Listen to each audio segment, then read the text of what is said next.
C'est donc l'édito sport de Virginie Fulpin à présent. Est-ce que les supporters vont bientôt pouvoir retourner dans les stades de foot librement ? Il y a des avancées. Et pour vous, Virginie, le gouvernement prend enfin les choses dans le bon sens. Jusque-là, tout a été fait à l'envers. Des sanctions à tout va et pas de dialogue. Il y a déjà eu 47 matchs avec des restrictions de déplacement pour les supporters depuis le début de la saison. Et forcément, on a l'ambiance délétère qui va avec cette répression. Quand un arrêté préfectoral interdit carrément à des fans de se déplacer dans tout un département, il y a quelque chose qui ne va pas. Le gouvernement s'en est rendu compte et change de méthode avec des propositions faites en début de semaine lors de la réunion de l'instance nationale du supporterisme.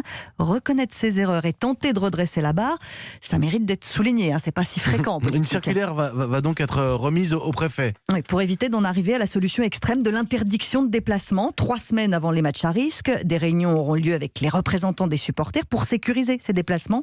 Jusque-là, ces représentants ils n'étaient même pas conviés. Donc enfin du dialogue. Ça va pas tout débloquer d'un coup. Pour un derby Lyon-Saint-Etienne, on va pas laisser tout le monde assister au match. Avec une rivalité comme ça, il faut un minimum de prudence, c'est normal. Mais on se parle, on essaie de trouver des solutions ensemble. Les supporters réagissent plutôt bien à ces annonces d'ailleurs. En tout cas, ils ont envie d'y croire. C'est dommage qu'on ait perdu autant de temps à les considérer comme des décérébrés qui veulent juste se battre.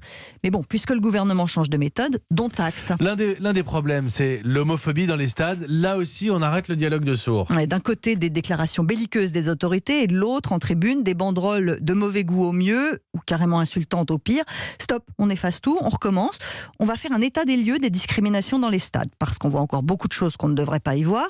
Les résultats sont attendus en février. Ça alors, on fait le travail en amont, on voit quel est le problème et après on essaie de trouver des solutions. Waouh, ce sera forcément plus efficace que de crier chacun dans son coin. C'est miraculeux parfois le dialogue, c'est vrai, comme de reconnaître ses erreurs.